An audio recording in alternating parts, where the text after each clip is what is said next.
तो आज हमारे पास एक बहुत ही ज़्यादा इंटरेस्टिंग प्रॉब्लम है। तो प्रॉब्लम मैं आपको पहले समझा देता हूँ प्रॉब्लम क्या है। तो प्रॉब्लम कुछ ऐसी है कि हमारे पास एक डेटा सेट है और उसमें कुछ वेरिएबल्स हैं, फॉर एग्जांपल वैर वन, वैर टू, वैर थ्री। तो हमारी प्रॉब्लम कुछ ऐसी है कि हमारे पास वैर वन, वैर टू, वैर थ्री में कुछ वैल्यूज़ हैं जो कि ज़ीरो और वन की फॉर्म में है।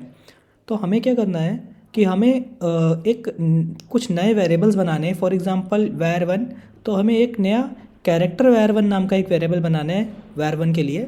और जहाँ पे भी वन होगा वहाँ पे हमें कैर वैर वन में, कैर अंडरस्कोर वैर वन में यस लिखना है, मतलब यस आना चाहिए और ज़ीरो की जगह नो आना चाहिए। सिमिलर वैर टू के लिए हमें करना है, जहाँ पे भी वैर टू रहेगा और जहाँ पे ज़ीरो है और वन वैल्यूज़ हैं तो कैर वैर टू में ज़ीरो की जगह नो और वन की जगह यस आना है। तो ये हमारी आज की प्रॉब्लम है। हम देखते हैं कि हम इसे कैसे सॉल्व करेंगे।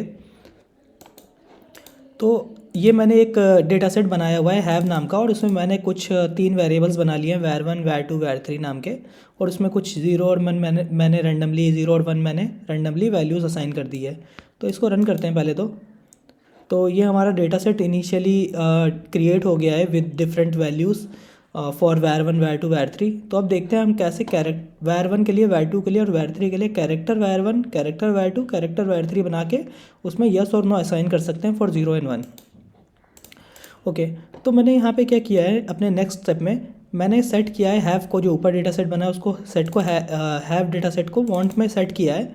और मैंने एक एरे बनाया है वैर्स नाम से, और उसमें वैर वन, वैर टू, वैर थ्री, अप टू वैर थ्री, तीन मैंने वेरिएबल्स क्रिएट किए हैं। क्योंकि यहाँ पे इनिशियली हमारे पास तीन ही वेरिएबल्स थे, इसलिए मैंने तीन वेरिएबल्स क्रिएट किए हैं। उसके बाद मैंने नेक्स्ट स्टेप में एक कैरेक्टर वैर नाम का वेरिएबल बनाया है, जो कि कैरेक्टर टाइप का है, कैरेक्टर डेटा टाइप है जिसमें कैर वन से लेके कैर थ्री तक मैंने वेरिएबल्स बनाए हैं। दैट मीन्स कैर वैर्स में तीन वेरिएबल रहेंगे। तो ये मैंने दो पहले एरे इनिशलाइज कर लिए हैं।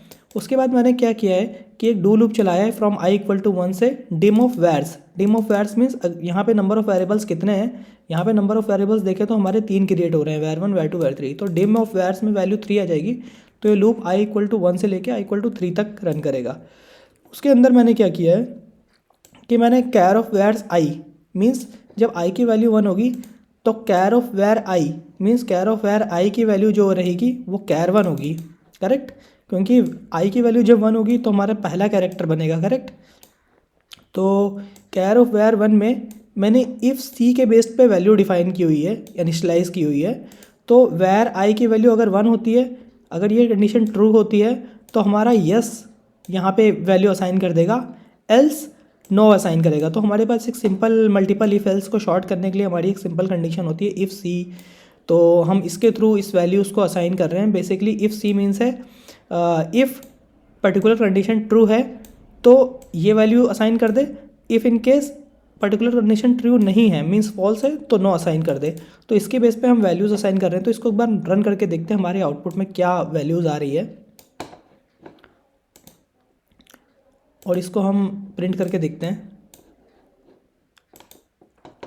तो आप देख रहे हो हमने वैर वन के लिए कैर अंडरस्कोर वैर वन बनाया है, जिसमें वन की जगह यस आ रहा है और ज़ीरो की जगह नो आ रहा है। सिमिलरली कैर टू के लिए हमारा कैर अंडरस्कोर वैर टू बना है फॉर वैर टू, और कैर अंडरस्कोर वैर थ्री बना है फॉर वैर थ्री। एंड इसमें वैल्यूज़ असाइन हो गई हैं हमारी यस और नो बेस्ड, ज़ीरो और वन के बेस पे यस और नो वैल्यूज़ असाइन हो गई है। तो इस प्रॉब्लम को कुछ हम इस तरह से सॉल्व कर सकते हैं। तो ये बेसिकली वेरी इंटरमीडिएट लेवल की प्रॉब्लम है। तो मे बी समटाइम्स इंटरव्यूज़ में इस तरह के क्वेश्चंस भी पूछे जा सकते हैं। तो अकॉर्डिंगली आप प्रिपेयर कर सकते हो इन क्वेश्चंस को भी। Thank you.